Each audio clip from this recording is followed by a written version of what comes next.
y los que escuchan las palabras de esta profecía, porque el tiempo está cerca. El jueves recién pasado estudiamos el libro de Apocalipsis, el capítulo número 13, y hablamos desde el versículo 1 hasta el versículo 10, que se refería a la primera bestia del Apocalipsis que sube del mar, que tenía las 7 cabezas y los 10 cuernos y las 10 diademas y el nombre blasfemo. Los que no pudieron estar en esta enseñanza pueden buscarla con la fecha del jueves anterior en la página IEAN Jesús Quito Ferroviaria, y pueden ustedes seguir esta hermosa enseñanza que el Señor nos dio por su palabra. También les hablamos del poderío que tendrá esta bestia conocida como el anticristo, y hablamos de sus acciones ligeras como leopardo, de su poder impositivo como los pies de un oso, y también de su boca como la de león con su ferocidad para destruir, y también el dragón que le dio la autoridad. Hablamos de aquella herida mortal que fue sanada y la adoración que recibió y aquella aclamación cuando dicen: ¿quién como la bestia y quién podrá luchar contra ella? Se le dio esa autoridad para atacar durante 42 meses, que es la segunda parte dentro de la gran tribulación, el periodo de 7 años. Hablamos de los 3 años y medio posteriores. También se le permitió hacer guerra contra los santos y vencerlos, y esta bestia anticristo tiene autoridad. En ese tiempo la tendrá sobre toda tribu, pueblo, lengua y nación. Bueno, entonces vamos ahora a entrar a la segunda parte del capítulo número 13, que empieza, aleluya, desde el versículo número 11. Queremos decir que este capítulo 13 también lo vamos a estudiar con una tercera parte, que Dios mediante será el próximo jueves, donde vamos a hablar especialmente sobre los versículos 16, 17 y especialmente el 18, que habla el número de la bestia, que es número de hombre, y su número es 666. Eso lo vamos a dejar, Dios mediante, para el próximo jueves. Bien, les invito a que abran la palabra de Dios en el libro de Apocalipsis, capítulo número 13, versículo número 11. Apocalipsis 13, 11. A los que se están uniendo a la transmisión les damos la bienvenida, y a todos les invitamos a compartir la palabra de Dios para que más personas se edifiquen con el conocimiento de la palabra. Apocalipsis 13, 11.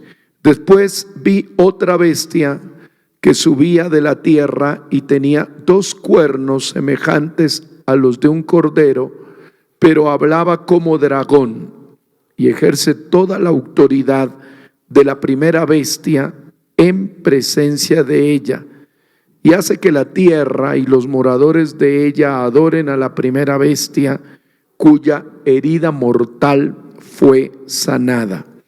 También hace grandes señales, de tal manera que aún hace descender fuego del cielo a la tierra delante de los hombres, y engaña a los moradores de la tierra con las señales que se le ha permitido hacer en presencia de la bestia, mandando a los moradores de la tierra que le hagan imagen a la bestia que tiene la herida de espada y vivió. Y se le permitió infundir aliento a la imagen de la bestia, para que la imagen hablase e hiciese matar a todo el que no la adorase.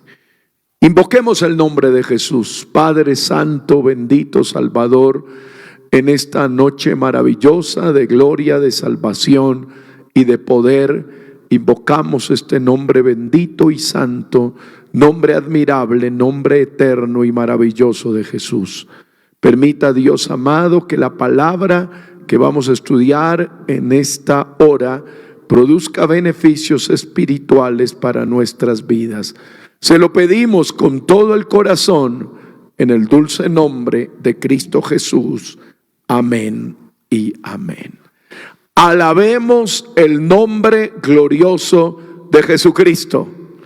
Gloria a Dios. Invoquemos el nombre glorioso de Jesucristo. Ahí en su casa, alabe al Señor con toda la libertad que Jesucristo le ha dado. Muy bien, estén cómodos. Vamos entonces a entrar a la segunda parte del estudio de Apocalipsis 13. Ya vimos una primera y Dios mediante la semana que viene estaremos en la tercera parte hablando especialmente del número 666 y encontrándole una explicación a la palabra. Bueno, vamos a hablar de aquella segunda bestia del Apocalipsis, conocido como el falso profeta. Para nosotros hablar, aleluya, sobre esto, hay que comprender que el enemigo siempre ha sido mentiroso y padre de mentiras, según lo menciona el libro de San Juan, capítulo 8, versículo 44. Incluso también, segunda de Corintios 11:4, dice que el enemigo se disfraza como ángel de luz. La actuación del enemigo desde su caída hasta que él sea encerrado por los siglos de los siglos de los siglos, va siempre a pretender engañar, mentir, acusar y decir una cantidad de barbaries y actuar de manera totalmente arbitraria y atacar a los elegidos del pueblo de Dios. Cuando nosotros hablamos aquí de la otra bestia, la palabra del Señor dice: después de eso vi otra bestia. Le explicamos la clase anterior que cuando hablamos de bestia estamos hablando de una figura o de un cuadro explicativo que utiliza Dios y le da esta palabra a Juan para demostrar que esta palabra bestia, que viene del griego teirón, significa un animal bruto o que tiene una fuerza incontrolable, o alguien que posee una fuerza desmedida o que no tiene orden en desplegar toda esa cantidad de fuerza, en este caso bestial, negativa, horrenda, perversa y mala. Cuando hablamos entonces de otra bestia, estamos hablando no de un cuadro imaginativo ni filosófico, no de un pensamiento ni de una corriente. Estamos hablando que la primera bestia, el anticristo, es la manifestación humana del espíritu malo dentro de la primera bestia. Cuando hablamos de la otra bestia, estamos hablando de otra manifestación en otro ser con características humanas que va a estar poseído del espíritu malo para actuar de manera brutal. La Biblia dice que la otra bestia subía de la tierra. Si usted compara el libro de Apocalipsis, capítulo número 13, dice: y vi subir del mar una bestia. En cambio, Apocalipsis capítulo 13, 11, dice que la otra bestia que subía de la tierra. Bueno, allí hay un aspecto, tanto la primera como la segunda suben. Cuando la Biblia habla de los abismos, habla del foso, habla del lugar de los muertos, habla de la caída. Acuérdese que en Ezequiel 28 dice: ¿cómo caíste, oh lucero, hijo de la mañana? Desechado fuiste. Entonces, y también el mismo Señor Jesucristo dice que Él vio que Satanás caía como ¿qué? Como un rayo. Entonces, cuando habla que la primera bestia subía y también la segunda bestia subía, habla de una posición de descenso natural que tiene Satanás y sus huestes infernales. Pero aquí, en el plan soberano de Dios y en la permisividad, del Eterno le permite en la gran tribulación que tanto la primera como la segunda bestia suban, no a la posición gloriosa que le corresponde solamente a nuestro Dios, no, sino que sube para actuar dentro de los moradores de la tierra. Si usted tiene la Biblia en su mano, estoy en Apocalipsis 13:11, dice: después vi otra bestia que subía de la tierra. Le habíamos explicado que es figurativo los mares de la primera bestia a las multitudes. Los mares están representando a las multitudes. Cuando se habla de la segunda bestia que sube de la tierra, hay allí una explicación, no digo que tácitamente es así, sino que se puede relacionar. Si la primera bestia sube de las multitudes, que son los mares, que habla de lo consolidado, de lo mayor, de los pueblos, de los laos, de las etnias. La segunda sube de la tierra, que está relacionado a la parte humana. El hombre fue hecho del polvo de la tierra.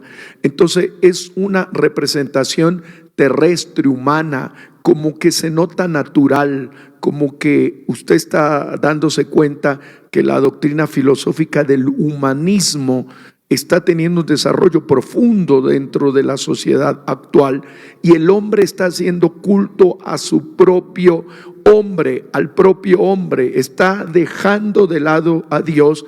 Y como dice el libro de Romanos en el capítulo 1, aleluya, está mencionando de que los hombres le están haciendo culto ¿a quién? A las criaturas antes que al Creador. Esta tierra puede representar entonces la formación, el polvo de la tierra, la doctrina humanista, pero también algunos escritores, algunos escatólogos e intérpretes han escrito que esta tierra puede representar la Eretz, que es Israel, porque se hablaba entonces que la primera bestia sube de la multitud de la población en general, pero en cambio la segunda habla de una tierra. No es extraño pensar de que el falso profeta se levante de Israel. Tampoco es extraño pensar que que el anticristo tenga una connotación judaica, porque lógicamente debe tener algún tipo de relación de esa etnia, porque va a querer sentarse en el templo de Dios haciéndose pasar por Dios, y el templo de Dios, aleluya, en el cual él se quiere sentar no está en Nueva York, donde está la sede de las Naciones Unidas, no está en Bruselas, no está en Londres, tampoco está en el Cairo, tampoco está en Tokio. ¿Dónde está? En Jerusalén. Entonces este líder político mundial religioso va a tener alguna relación particular con Eretz, que quiere decir tierra, que es el pueblo de Israel.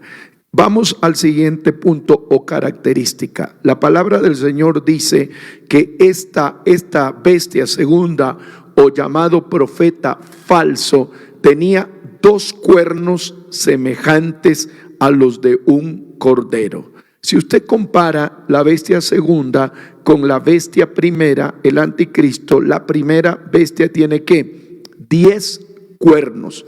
La segunda tiene ¿qué? 2 cuernos semejantes a los de un cordero.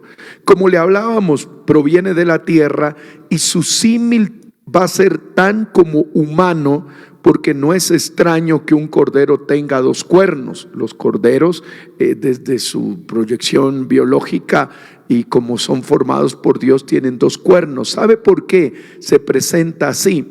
Para no mostrarse como una figura de carácter netamente religiosa, sino más bien una figura tan humana, tan asociada a la representación política, religiosa que vivan los pueblos, para que no cause tanto alarde. Y aquí también hay un punto, querido hermano, apreciado amigo, que usted por favor escríbalo en sus apuntes.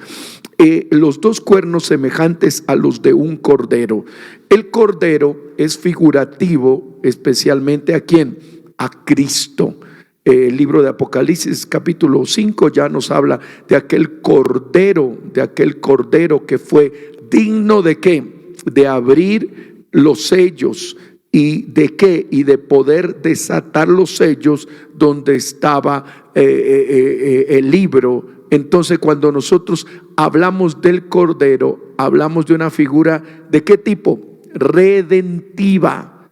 Acuérdese que desde las ofrendas escritas en el Levítico, en Deuteronomio, se hablaba ¿de qué? De un cordero. En la misma pasaje judía que es la Pascua, cuando salió el pueblo de Israel, se pidió sacrificar un animal con estas características. Y dentro de los sacrificios que se daban en el templo de Israel y en el antiguo tabernáculo, el cordero cumplía una función de carácter tan particular que estaba asociada con inocencia, que estaba asociada con redención, que estaba asociada con perdón y que estaba asociado con ¿qué? Con humildad. Por eso cuando Juan el Bautista pudo contemplar al Señor Jesucristo, ¿cuál fue la expresión en el libro de San Juan? Dice, he aquí, ¿qué cosa? El Cordero de Dios, y el Cordero de Dios quita el pecado del mundo. Demos gloria al nombre del Señor Jesucristo. Aleluya. ¿Qué encontramos allí entonces? De que el falso profeta se presenta como una figura humana, pero como una figura redentiva, como una figura conciliadora, como una figura pacificadora. Acuérdese que la profecía de Isaías 53 hay una descripción tan hermosa del verdadero cordero. Dice, como cordero fue llevado al matadero y como oveja delante de sus trasquiladores. ¿Cómo hizo ese cordero? Enmudeció. ¿Cómo hizo ese cordero? No abrió su boca. ¿Qué hizo ese cordero? Lo tuvimos por azotado, por herido de Dios, por abatido. Y dice, mas el herido, el cordero, fue por nuestras rebeliones, molido por nuestros pecados, el castigo de nuestra paz fue sobre él, y por sus llagas fuimos nosotros curados. Dele alabanzas al nombre del Señor.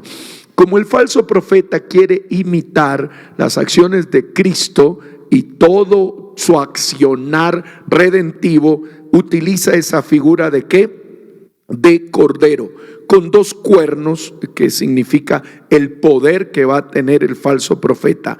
Pero ese cordero falso, la Biblia lógicamente le explica y le dice que ese cordero tiene un pero.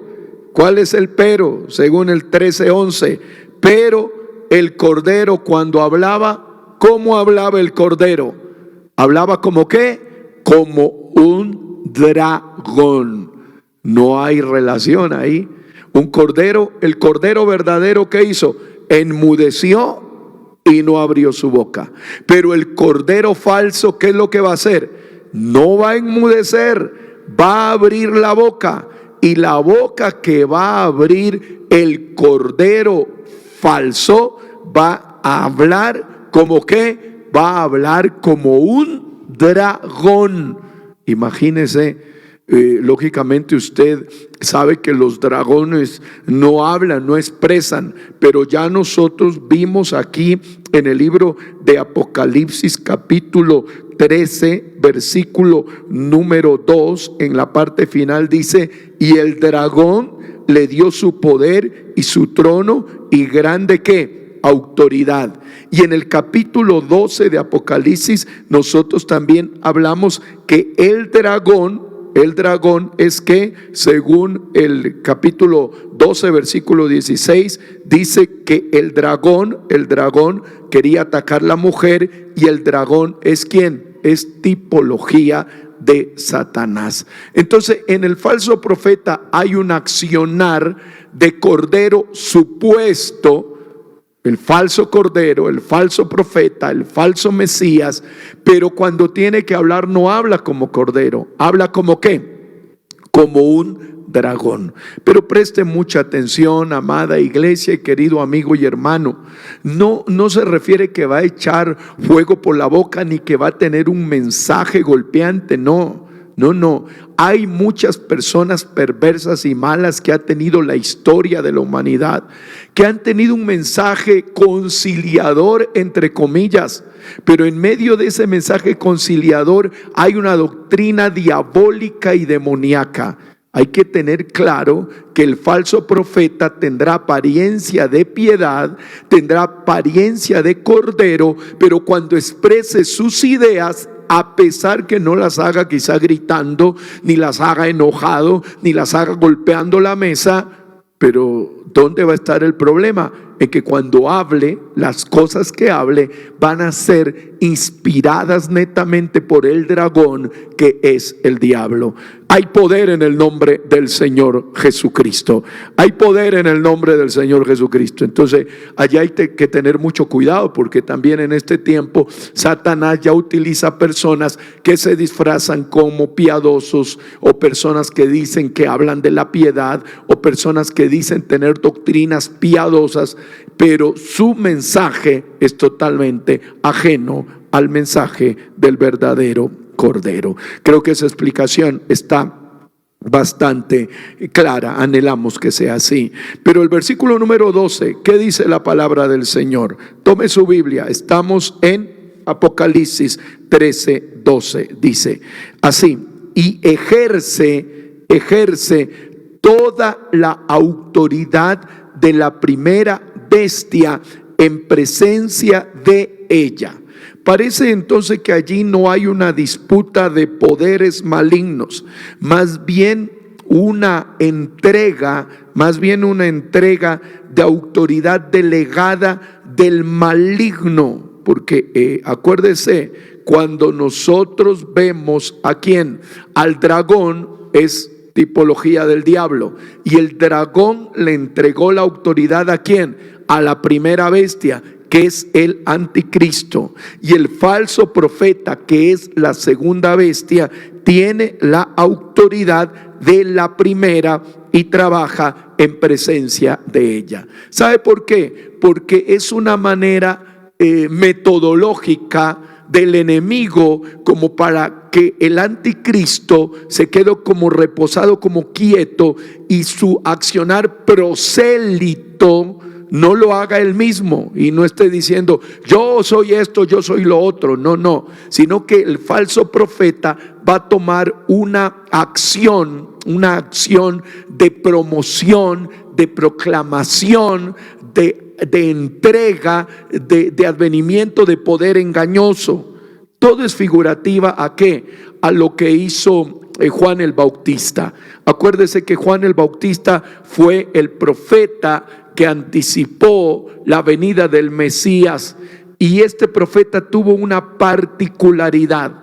Él decía en su discurso: ¿por qué vienen a mí? Porque yo no soy el Mesías. Porque decían tú eres el Mesías, y él decía no, yo no lo soy, al contrario, antes de mí, aleluya, después de mí viene uno que era antes que mí. Él es más poderoso que yo.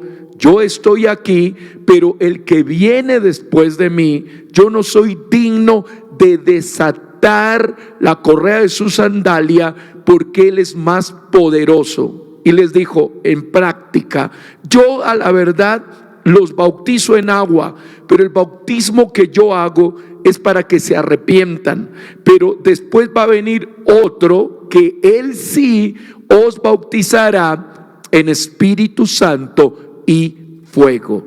Acuérdese que cuando el Señor Jesús fue al bautismo en el Jordán, ¿qué le dijo Juan el Bautista? ¿Por qué tú vienes a mí? Al contrario, yo necesito ir a ti. Pero el Señor Jesucristo le dijo: tranquilo, profeta verdadero Juan, deja que se cumpla toda justicia. Entonces, tomando esa figura, esa relación preciosa entre el profeta verdadero Juan y el Mesías y el Cordero verdadero llamado Jesucristo, así también el anticristo va a tener un profeta falso profeta, que va a divulgar, que va a proclamar, que va a advertir, que va a promocionar, que va a difundir a el anticristo. Y la palabra del Señor dice que tiene tanta autoridad.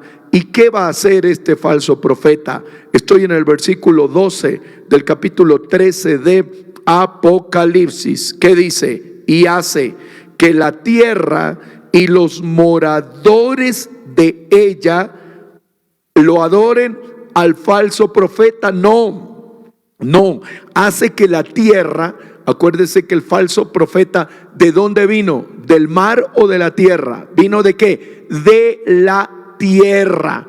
Por eso les explicaba hace un momento que este falso profeta va a tener una cercanía con la tierra, va a tener una doctrina humanista, va a tener una doctrina terrenal, va a tener una doctrina pacifista entre comillas, va a tener una doctrina que, por ejemplo, no es extraño que empiece a hablar de cómo organizarse con el cambio climático, cómo organizarse con el tema de la hambruna de las naciones más pobres, cómo hablar de una supuesta paz. Entonces su doctrina va a ser creíble dentro del contexto terrenal, pero él va a decir: a mí no me adoren. No, el que les va a solucionar esto es el anticristo, es la primera bestia. Lógicamente no va a decir el anticristo ni la primera bestia, va a decir el líder llamado tal. Él es la persona que nos va a solucionar los problemas, pero va un poco más allá, porque pide que los moradores de la tierra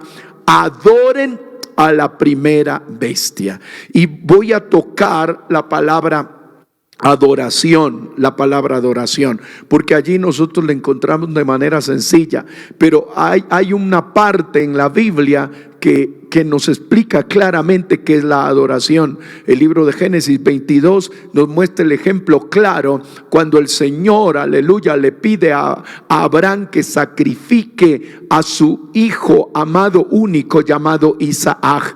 Y el padre Abraham, de una manera grande, linda y maravillosa, ¿qué les dice a los criados? Quédense aquí ustedes, porque el muchacho y yo iremos a la montaña de Moriab. Dice, iremos, dígalo fuerte, adoraremos. ¿Y qué dice? Y volveremos. Allí nosotros podemos encontrar el concepto de adoración. Y constrúyalo usted en su propia mente y corazón. ¿Qué es adoración? Es la entrega de lo más preciado. ¿Qué es la adoración? Es entregar lo de más valor. ¿Qué es la adoración? Es el reconocimiento a quién es nuestro Dios. La alabanza es un grado muy lindo de exaltación, pero si usted lo ponen a comparar alabanza y adoración, ¿qué es más importante? La adoración, porque la alabanza es el reconocimiento a los favores que hace nuestro Dios por nosotros.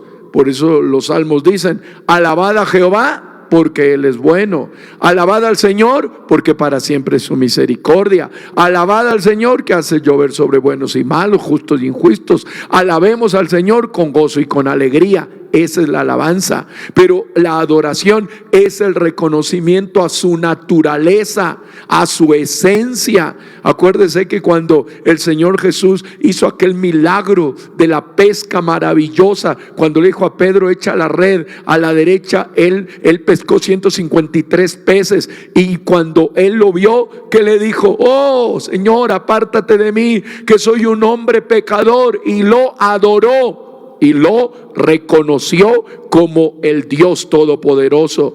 En la resurrección del Señor Jesucristo, cuando Tomás estaba incrédulo, pero cuando el Señor se le apareció a él y tomó su dedo y metió en su mano, y su mano en el costado del Señor Jesús, ¿qué dijo? Señor mío y Dios mío. Eso es que reconocimiento a la deidad, al señorío y a la eternidad del Señor. Entonces, lo que va a buscar el falso profeta, que es que la gente no solamente lo aplauda al anticristo. El falso profeta, ¿qué va a buscar? Que la gente lo adore. Y ya le explico otra vez, no solamente que diga qué bueno, qué buen líder, no, que lo adore, que empiece a reconocer su naturaleza, su virtud, su esencia maligna. Tan perturbada va a estar la humanidad que va a empezar a reconocer la naturaleza maligna vestida de piedad y va a decir: este es el verdadero Dios, este es el que tanto esperábamos, esto es Dios con nosotros. Van a decir en medio de la confusión, pero el único Dios con nosotros es Emmanuel. El único Dios en nosotros es Jesucristo. El único Dios que se manifestó en carne es el que murió en la cruz del Calvario y que resucitó de los muertos. ¿Cuánto le adoran? ¿Cuánto le adoran a Jesús? ¿Cuánto le adoran a Jesús? ¿Cuánto le adoran al nombre bendito de Jesús? El falso profeta, ¿qué hará? Hará que los moradores le adoren a la primera bestia. Pero ¿por qué le van a querer adorar? Estoy en el versículo número 12. Porque él tuvo una herida mortal y fue sanada. Entonces, la herida mortal que produjo sanidad va a ser el elemento más elevado dentro de la adoración. Esto también es figurativo ¿a quién? A Cristo, porque nosotros sabemos que los que creemos en el Señor Jesucristo, sí, lo adoramos al Señor cuando vemos que Él multiplica panes y peces, lo adoramos, nos alegra. Cuando Él sana a enfermos, nos alegra. Pero acuérdese, aleluya, que hay muchas organizaciones mundiales que en el tiempo de la gran tribulación van a querer ¿qué? Darle comida a la gente pobre. Entonces van a querer multiplicar panes y peces a su manera. La gente está diciendo que la ciencia ha aumentado tanto que la esperanza de vida para las personas va a ir aumentando y aumentando. Alguien decía, estaba leyendo un artículo médico y decía: lo que queremos es que la ciencia avance, que ya las personas no mueran a los 70 ni a los 80, sino que vivan 100, 120. Y alguien decía: y nos atrevemos según la ciencia a crear elementos de carácter médico y clínico para perpetuar al ser humano. Eso es lo que buscará el falso profeta y lo que buscará el anticristo. Pero como dice la palabra de Dios, lo adorarán porque vieron una herida mortal y fue sanada. Pero esta iglesia, aleluya, esta iglesia le adora al Señor Jesús porque ha creído que el Señor Jesús vivió, el Señor Jesús murió. Dele gloria al nombre de Jesucristo. El Señor Jesús fue sepultado. Dele gloria al nombre de Jesucristo. Y el Señor Jesús ¿qué? Resucitó de entre los muertos. Le quiero pedir que a todos los que tienen esta convicción que Él se levantó de entre los muertos, que le adoremos en esta hora en espíritu y en verdad, que le glorifiquemos con todas las fuerzas de nuestro corazón. Hay victoria en el nombre glorioso de Jesús. Hay victoria en el nombre glorioso de Jesús. La palabra del Señor dice en el nombre del Señor Jesús: y hace que la tierra y los moradores de ella adoren a la primera bestia, cuya herida mortal fue sanada. El versículo número 13 nos dice lo siguiente: también añade a la labor del falso profeta, es otra acción, hace grandes señales, de tal manera que el falso profeta aún hará descender fuego del cielo a la tierra delante de los hombres. Bueno, hay que aquí hablar de una connotación profética y también vivencial. El fuego tiene algunas explicaciones.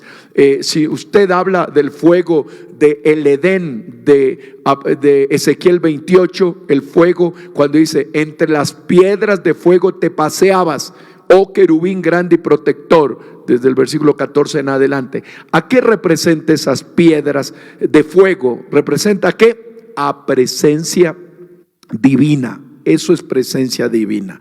Si usted lee el juicio de Dios contra las ciudades pecaminosas de Sodoma y Gomorra, cuando el Señor hizo descender fuego y azufre, ¿ese fuego a qué representa?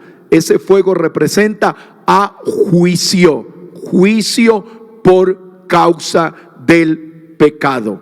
Si usted, aleluya, ya vamos a los elementos de los sacrificios. Por ejemplo, en los tiempos de los jueces hubo un hombre que erigió un sacrificio para Dios, y el Señor en aprobación hizo ¿qué? Descender fuego. Si nosotros relacionamos el profeta Elías, que estudiamos dentro de los dos testigos, hay características de Elías y de Juan el Bautista, o de Elías, aleluya, que lo hacen ver como un posible, una acción figurativa de los dos testigos.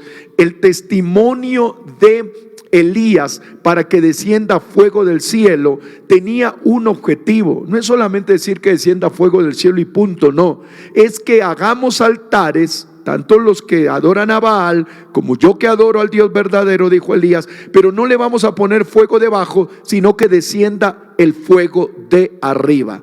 Ese fuego que consumió el sacrificio del holocausto que hizo Elías es un fuego de ¿qué? De respaldo, de aprobación, de aceptación y de mostrar que el Dios de Elías es el Dios de la verdad. Entonces es un fuego real que tomó y que miró todo ese sacrificio y lo aceptó. Si nosotros vamos en cambio al otro tipo de fuego, cuando ya Juan el Bautista declara que el Señor iba a bautizar ¿qué? En Espíritu Santo y fuego. Ese es el fuego figurativo al Espíritu Santo, que se comprobó en el libro de Hechos capítulo 2, cuando dice: se les aparecieron lenguas, capítulo 2, repartidas como ¿qué? Como de fuego, asentándose sobre cada uno de ellos. Pero también la palabra de Dios dice: no se asusten por el fuego de prueba que os ha sobrevenido sobre vosotros. Ese fuego equivale a ¿qué? A prueba, como también el fuego de la zarza de Moisés, que ardía y no se consumía, que equivale a aflicción. Entonces, cuando la Biblia dice de que aquel falso profeta aún hace descender fuego del cielo, puede ser de que ese falso profeta, cuando haga descender fuego del cielo, ¿sabe a qué podría darse también? Cuando la gente esté adorando al anticristo, es posible que entren en un éxtasis, que entren en un frenesí, que entren en una manera incontrolada de satisfacción espiritual engañosa por la acción de adoración al anticristo. Se puede entender de esa manera, porque no podemos, no digo que es imposible que el anticristo haga descender fuego del cielo, porque la Biblia lo menciona literalmente, pero si relacionamos todo el contexto, así como Jesucristo es el Espíritu Santo y desciende en la vida de los creyentes, también el anticristo, el falso profeta, hará descender una sensación térmica espiritual engañosa para hacerlos convencer a los seguidores del anticristo que están dentro de esa verdad. Hay poder en el nombre del Señor, hay poder en el nombre del Señor Jesucristo. Dele gloria a Dios, dele gloria a Dios. Y dice el versículo número 14, léalo por favor. Y engaña ¿a quiénes? A los moradores de la tierra con las señales que se le ha permitido hacer en presencia de la bestia. Allí la palabra del Señor habla otra vez de el engaño, el engaño. La Biblia, aleluya, nos habla lo siguiente. Cuando la palabra del Señor habla de el engaño, antiguamente ustedes sabrán que en el libro de Éxodo se hablan de los milagros de Moisés, y también se habla aleluya, acerca del momento en que Dios quería mostrar el poder que estaba en Moisés. Y cuando Faraón endurece el corazón, entonces le dice, primero le dice Moisés: mete la mano en tu pecho y sácala. Y la tenía la mano llena de lepra. Vuélvala a guardar y vuélvala a sacar, y la tenía como la piel de un niño. Entonces lo manda a Moisés, y entre otras cosas, aleluya, él muestra el poder y la gloria que lo estaba respaldando. Pero en un momento, aleluya, la vara de Moisés, que significa el poder que Dios le había delegado, se transforma en serpiente. Pero también Egipto y Faraón, que tenía sus hechiceros y sus agoreros, hacen lo mismo. Pero la serpiente, la verdadera, se traga a las otras. Satanás siempre ha tratado de simular, de igualar o de compararse a las obras del Dios Todopoderoso. Por eso dice aquí que él hará grandes señales y también engañará a los moradores de la tierra. Cuando la palabra del Señor nos habla en el libro de Tesalonicenses, dice: nadie os engañe en ninguna manera, porque no vendrá sin que antes venga la apostasía y se manifieste el hombre de pecado, el hijo de perdición. La palabra del Señor entonces habla de este inicuo. Estoy leyendo el libro de 2 de Tesalonicenses 2:9. Inicuo, cuyo advenimiento es por obra de Satanás, con gran poder, ¿y qué más? Y señales, ¿y qué más? Y prodigios mentirosos.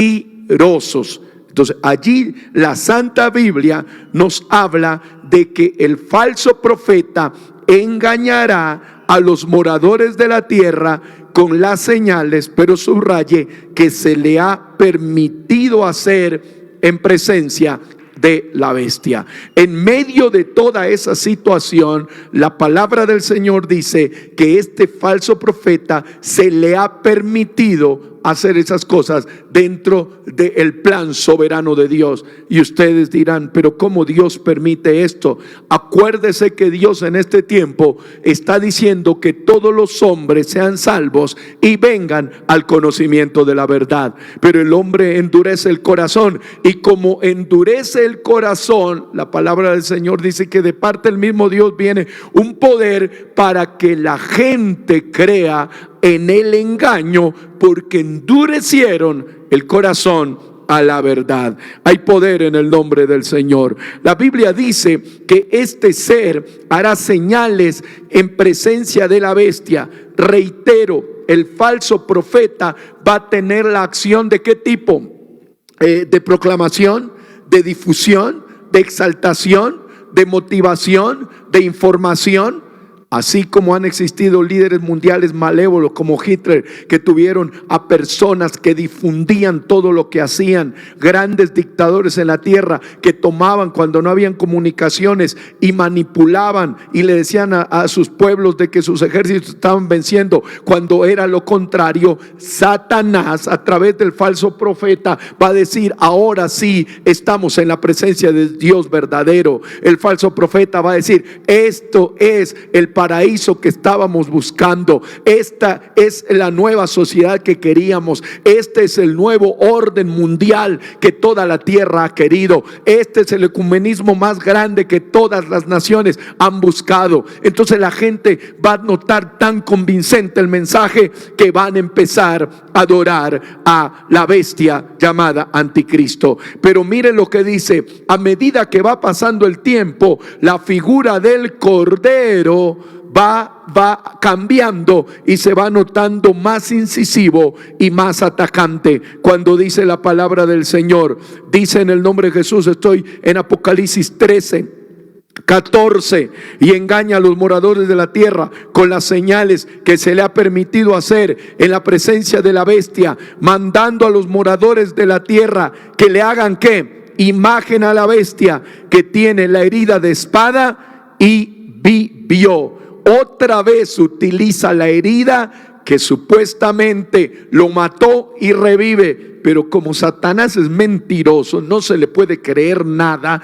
Esa muerte también se puede considerar muerte ficticia, muerte engañosa, muerte falsa, muerte para que la gente lo empiece a adorar. Pero ahora ya se constituye en un mandamiento, ya no solamente una petición. El falso profeta, actuando al salir de la tierra, tiene los poderes terrenales investidos por la maldad, y va a hacer que los presidentes, que las naciones, que las organizaciones internacionales busquen medidas y empiecen a hacerle una imagen a la bestia. El tema de la idolatría, el tema de hacer imágenes ha sido históricamente, acuérdese, la Torre de Babel se levantó como una imagen para tratar de escalar de la tierra al cielo. Nabucodonosor mandó a hacer una imagen imponente para que todo el mundo lo reconozca. En la cultura griega y la cultura romana siempre hacía imágenes importantes, elevadas, para que la gente los honre. Entonces nosotros, ¿qué notamos? Que cuando se habla de imágenes, se está hablando ¿de qué? De idolatría, totalmente contraria a la adoración al Dios verdadero, que dice: Dios es espíritu, y los que le adoran en espíritu y en verdad es necesario que le adoren. Hay poder en el nombre del Señor. Esta imagen, por favor, no la asocie ya con una imagen de piedra nada más. Acuérdese que el mundo virtual está en un avance tremendo. Puede ser que allí en Jerusalén se levante una imagen, no descartamos, pero pensamos que esa imagen va a ser una imagen de carácter virtual, que va a estar en todos los computadores, que va a estar en todos los teléfonos, que va a estar en todos los dispositivos. Puede ser que cuando alguien vaya a encender su computador, o alguien vaya a entrar a una red social, cuando alguien vaya a iniciar una sesión virtual, en todos los dispositivos exista esta imagen. No se descarta, porque esta ha sido la labor del enemigo. Esa imagen estará en la mente y en el corazón. Hay hologramas que se están haciendo últimamente, hay temas virtuales. Toda la tecnología va a estar a disposición del anticristo y del falso profeta. Entonces esa imagen estará en cada sitio, en cada pueblo, en cada barrio, con los niños, los adolescentes, los jóvenes y los adultos que la estarán honrando. Este será el gobierno del anticristo, este será la acción del falso profeta. Y la Biblia dice: y se le permitió infundir aliento a la imagen de la bestia. ¿Eso qué quiere decir? El aliento, ¿qué quiere decir? ¿Qué es el aliento? Es la vida. El único que da la vida es Dios. El hombre era polvo de la tierra, pero ¿qué hizo el Señor? Sopló aliento de vida. El enemigo, que es mentiroso y le gusta copiar todo, va a tomar esa imagen y le va a generar aliento de vida. ¿Qué quiere decir? Que esta imagen, que puede ser virtual, que estará en todos los dispositivos electrónicos, va a tener esa capacidad de hablarle a las personas, va a tener esa capacidad de establecer diálogo con las personas. Usted va a aprender, la persona que se quede va a aprender el computador y esa imagen le va a hablar. ¿Cómo le va a hablar? Porque tiene el control total. Usted no se ha dado cuenta que ahora, cuando usted toma una aplicación, usted dice acepto, acepto, acepto. Y si usted está conversando con unos amigos en qué colegio va a poner a sus hijos, inmediatamente a los 2 minutos o al minuto ya le aparece publicidad de colegios. Si usted dice tengo hambre, quiero irme a comer, le aparece publicidad de lugares de comida. Usted dice quiero invertir algo de mi dinero, ya le aparece posibilidades de ¿qué? De inversión, porque a través de los dispositivos hay una conectividad donde hay una información que está por todas partes del mundo. Eso es lo que va a tratar el falso profeta y el anticristo, de llegar a cada persona y llegando a cada persona le va a mostrar todo su interés malévolo. Eso dice la palabra del Señor. Se le permitió infundir aliento a la imagen de la bestia para que la imagen hablase, hiciese matar a todo aquel que no la adorase. Ya no es la bestia, el falso profeta que sale de la tierra. Dejó la máscara del cordero. Los corderos no matan a nadie, pero los dragones sí. El cordero era para simular pacificidad, para simular tranquilidad, para simular humildad. Pero una vez que ya este cordero engañoso y mentiroso empieza a tomar fuerza, se quita la máscara de cordero y empieza a actuar como dragón. Y ahora sí dice: el que no adora al anticristo tiene que morir inminentemente. Pero en esta hora nosotros adoramos a Jesucristo y tenemos vida eterna y para siempre. El tiempo se nos ha ido. El próximo jueves, Dios mediante, seguiremos con el estudio del 666 y lo que implica. Ahora póngase de pie y dele gracias al Dios eterno por esta palabra que tiene poder. Nosotros no adoramos a un Dios muerto, nosotros adoramos a un Dios vivo, grande y eterno, soberano. Dios maravilloso, te damos gracias por esta hermosa palabra. Gracias, Señor, porque tú has dado aliento a nuestra vida. Cuando estuvimos muertos en delitos y pecados, soplaste aliento de vida. Por eso, Señor, es que levantamos las manos a los cielos y te adoramos. Por eso, Señor, es que glorificamos tu santo nombre en espíritu y en verdad. Por eso, Señor, es que estamos aquí para adorarte, bendecirte y exaltarte. Oh Dios amado, permite que la iglesia se mantenga firme, santa, limpia y pura hasta el día de tu venida. Que el Señor Jesús los bendiga poderosamente.